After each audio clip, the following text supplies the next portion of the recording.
Ya sea que te guste el pollo frito o esas bolsas de mini donas espolvoreadas, seamos sinceros, a todo el mundo le encanta la comida chatarra. Pero ¿sabías que muchas de las comidas chatarras modernas tienen sus orígenes en la época medieval?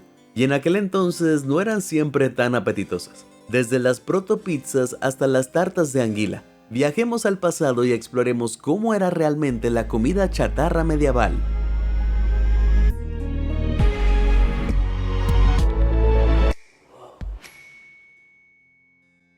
Pastel de carne. El pastel de carne. La idea de envolver carne en una corteza de pan existe desde el antiguo Egipto, pero la popularidad de este manjar alcanzó su época dorada durante el periodo medieval europeo. A medida que las ciudades se desarrollaban y las calles se llenaban de gente, aumentó la demanda de comida rápida y sabrosa para llevar. Y como muchas personas no tenían un buen hogar o una cocina propia, no podían preparar todo ellos mismos. De este modo nació el equivalente medieval de un local de comida lista para comer, el restaurante de comida rápida. En estos establecimientos de comida callejera se vendían una gran variedad de platos preparados, pero uno de sus productos más populares era sin duda el pastel de carne. Era barato, versátil y portátil, lo que significaba que atraía a todas las clases sociales. El campesino promedio no comía mucha carne, pero podía conseguir pasteles de cerdo, ternera o conejo. Un miembro de la realeza, en cambio, podía permitirse opciones más exóticas, como cochinillo, cisne, castor e incluso marsopa. Pero las carnes extrañas no eran la única diferencia entre los pasteles de carne modernos y los medievales. A diferencia de nuestras masas esponjosas, las suyas eran mucho más gruesas y servían como una especie de cuenco del que comer el contenido. Los campesinos eran más propensos a comer este cuenco improvisado, mientras que los ricos solo comían el contenido. Pero sin los métodos modernos de conservación de alimentos, ¿cómo se puede decir que la mitad de la carne vendida no estaba podrida? Bueno, hay una idea errónea muy extendida de que sí lo estaba, y los propietarios de los establecimientos de cocina simplemente disfrazaban el sabor de la carne en mal estado de sus pasteles, añadiéndoles un montón de especias. ¡Ugh! El caso es que en la Edad Media las especias no eran tan fáciles de adquirir como hoy en día. Esto significaba que eran mucho más caras, lo que hacía que fuera más rentable comprar simplemente carne fresca. Además, la gente no era estúpida. ¿De verdad crees que sería tan fácil disimular el olor y el sabor de la carne podrida? Yo he olido pollo descompuesto y es horrible. Voy a seguir adelante y desmentir ese mito. Siguiente. Waffles. No hay nada mejor que despertarse con el olor de unos waffles esponjosos cubiertos de mantequilla y sirope. Aunque en la Edad Media estos dulces no se parecían mucho a los que conocemos hoy en día. Para empezar, no se llamaban waffles, sino que tenían el nombre mucho más bonito de oublies. También eran mucho más finos y grandes, y a pesar de contener en gran medida los mismos ingredientes, huevos, harina, leche, había una gran diferencia. No tenían azúcar. ¿Qué? Sí, debido a esto los primeros waffles se parecían más a galletas grandes, y eran igual de secos, sin nada de jarabe a la vista. Pero lo que les podía faltar en textura y sabor, sin duda lo compensaban con estilo. En lugar de los aburridos patrones en forma de cuadrícula actuales, las planchas para waffles, oublies de la Europa medieval, eran mucho más elegantes y a menudo presentaban símbolos religiosos, escudos heráldicos y representaciones de la naturaleza. Los cocineros sostenían los hierros sobre el fuego con unas pinzas hasta que la masa que había entre ellos se cocinaba. La Iglesia Católica fue la primera en introducir los oublies en la Europa medieval. Originalmente se servían después de las comidas como una simbólica bendición final. Fue después de que la iglesia permitiera a la gente hacer oublies en casa que los diseños visuales se diversificaron para incorporar menos imágenes bíblicas. Los oublies finalmente se conocieron como waffles en el siglo XIII, y un par de siglos después se desarrolló el conocido patrón de cuadrícula. Sin embargo, no todos los waffles son iguales. Permítanme presentarles los infames waffles de pescado de Inglaterra. Sí, me temo que lo han oído bien. Estos bocadillos absolutamente aborrecibles eran incluso peores de lo que parecen a primera vista. Un libro de recetas del siglo XV describe las instrucciones de la siguiente manera. Tomen el útero de un lucio y hiervan bien. Después tritúrenlo en un mortero, añadan queso tierno y tritúrenlos juntos. Luego incorporen la harina y las claras de huevo y batan todo junto. Agreguen azúcar y jengibre y mezclen todo para hacer la masa de las obleas. Finalmente cocínenlas bien y sirvan. Quiero decir, ¡ugh! No sé ustedes, pero la idea de despertarse con el olor de un útero de pescado y los waffles de queso azucarados suena como una pesadilla. Casi tan pesadilla como perderse los próximos videos de Sorprendente. Asegúrate de hacer clic en los botones de me gusta y suscribirse para que ese horrible sueño nunca se haga realidad.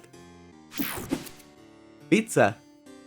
La pizza es una de las comidas chatarra más populares en todo el mundo, pero ¿la favorita de todos siempre ha sido tan deliciosa?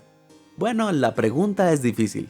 El primer uso registrado de la palabra pizza se puede encontrar en un contrato de Italia que data del año 997 después de Cristo.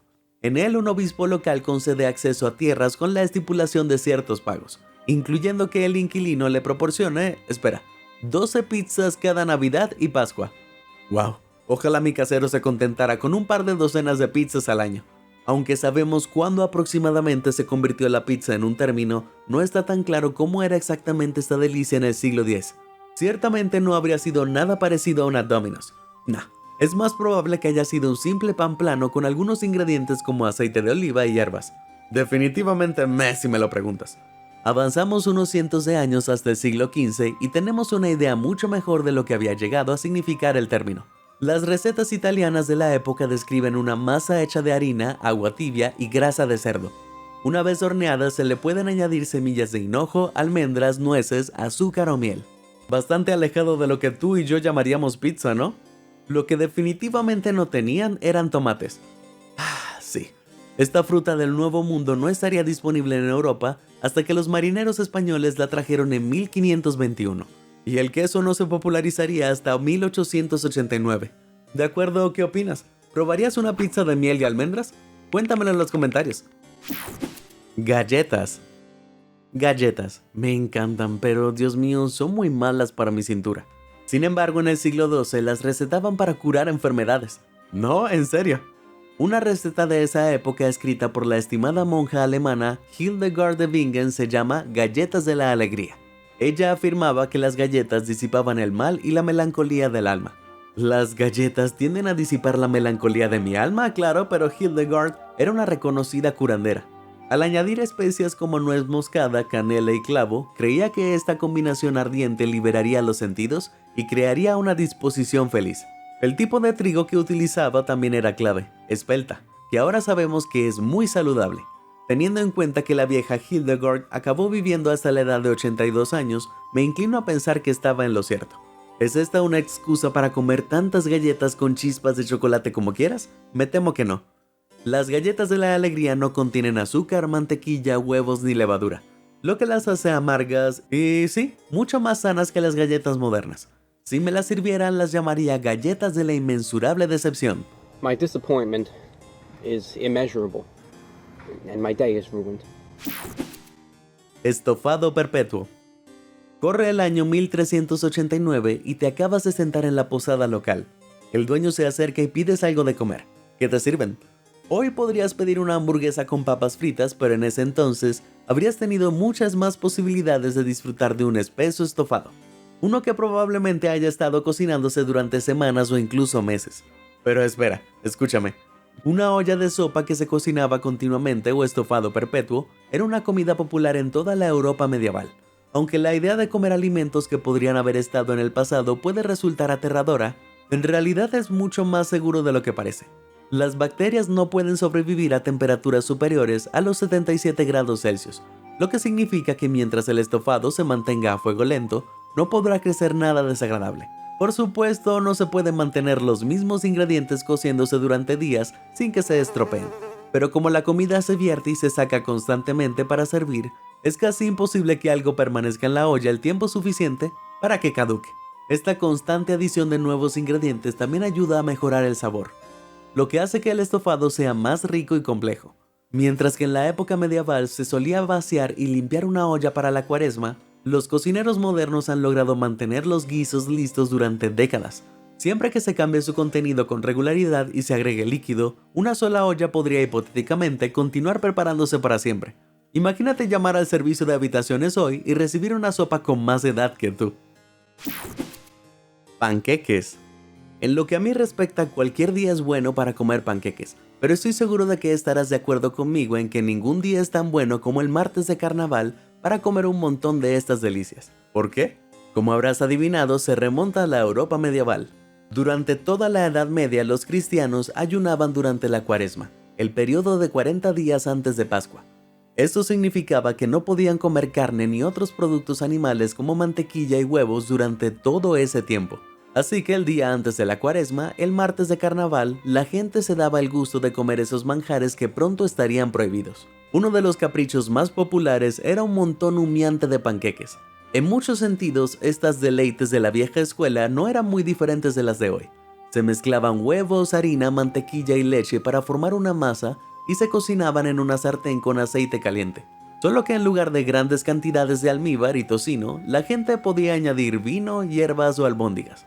No es para mí, pero supongo que no suena tan mal.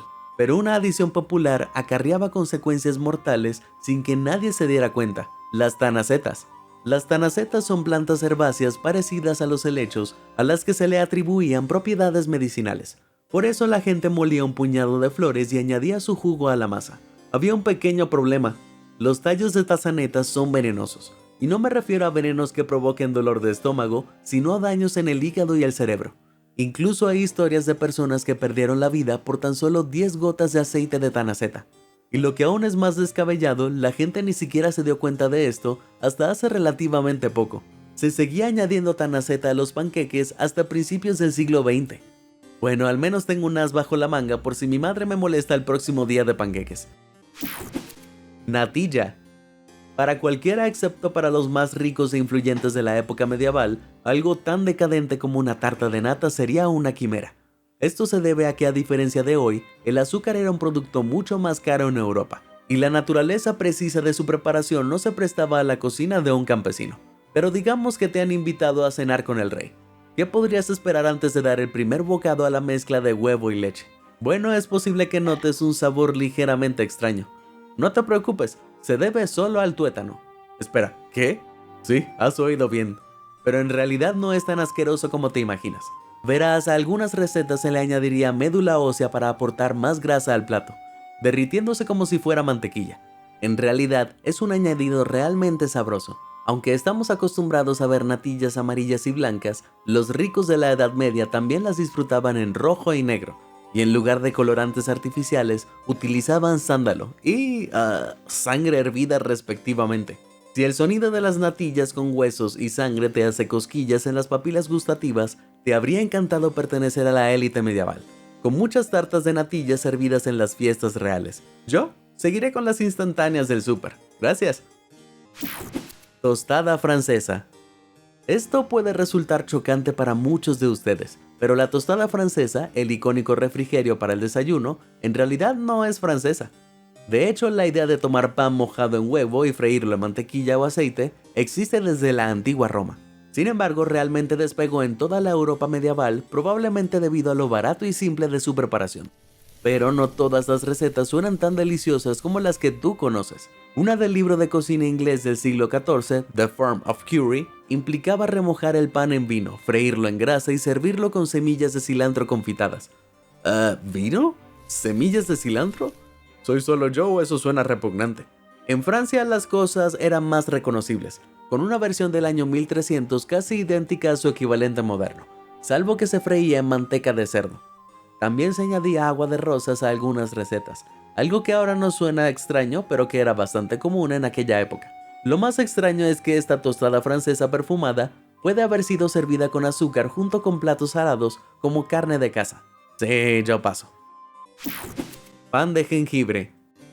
Nada consuela más el alma que el reconfortante sabor de un hombrecito de jengibre, algo con lo que aparentemente estaban de acuerdo los europeos medievales. Según una historia popular, un monje armenio llamado Gregorio fue el responsable de traer por primera vez este delicioso dulce a Occidente. Al parecer viajó desde su tierra natal y se instaló en Francia en el año 991 después de Cristo como ermitaño. Durante su estancia allí, vivió en una cueva y se convirtió en un santo popular, ofreciendo hospitalidad a los lugareños y preparando un pastel especial para ellos compuesto de miel y especias. Esto es lo que conocemos como pan de jengibre.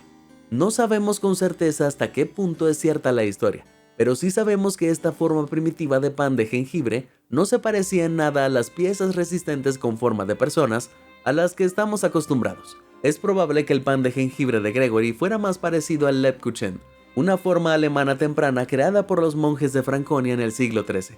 En lugar de duro y crujiente, el Lebkuchen es suave, denso y con sabor a nuez, sin nada de jengibre. Una de las primeras recetas inglesas que se conoce como gingerbready es del siglo XV, pero aún así no contiene jengibre.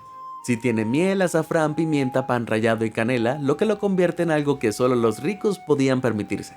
Esta extraña mezcla se dejaba reposar sin hornear hasta que se ponía rígida. En esa época parece que el pan de jengibre se servía habitualmente al final de un banquete, durante lo que se llama el vacío. Se pensaba que ayudaba a la digestión y endulzaba el aliento de las personas, aunque ninguna de estas variantes se presentaba en forma de persona. De hecho, los primeros hombres de jengibre documentados no surgieron hasta el siglo XVI, cuando se servían en cenas extravagantes organizadas por la reina Isabel I. Hoy en día los hombres de jengibre no son para la realeza. Pastel de lamprea. La comida basura nunca ha sido precisamente conocida por sus beneficios para la salud, pero pocos alimentos son tan dañinos como para haber matado a un rey. Permítame presentarles el pastel de lamprea. Si no lo saben, las lampreas son peces parásitos sin mandíbula que parecen más apropiados para tus pesadillas que para tu mesa. Este espantoso plato era disfrutado por todos, desde los campesinos hasta la realeza de la Inglaterra medieval. Un par de razones para su popularidad eran su bajo costo en comparación con la carne, y el hecho de que se podía comer durante la cuaresma. Lo mejor de todo es que a pesar de su aspecto horrible, la lamprea en realidad sabe mucho más a costilla de res que a pescado. De hecho, el pastel se volvió tan popular entre la monarquía inglesa que se convirtió en una tradición que se le ofreciera un pastel de lamprea a cada nuevo rey y reina. Todos ganan, ¿no? Bueno, al parecer no. Si tu nombre era Enrique I.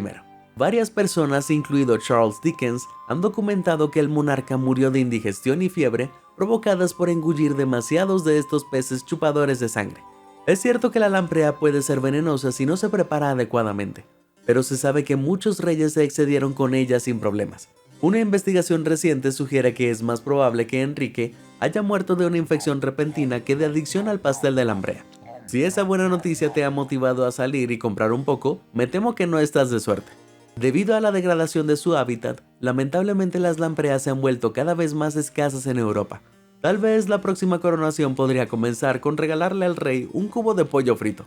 Esta sería mi elección. Salchichas. Al igual que un neoyorquino moderno podría detenerse en su puesto de comida callejero para comprar un perro caliente, la gente compraba salchichas en la Edad Media. La idea de conservar carne seca o ahumada dentro de cubiertas intestinales no era nueva ni siquiera entonces, con registros del proceso que se remontan a la antigua Grecia. Pero en la época medieval se habían desarrollado cientos de variedades de salchichas según el lugar de Europa en el que vivieras. En realidad cualquier cosa, desde cerdo hasta marsopa, se podía haber embutido dentro de intestinos. Aunque ese manjar en particular estaba reservado para los nobles y una receta inglesa describe que se mezclaba sangre de marsopa y avena para hacer morcilla.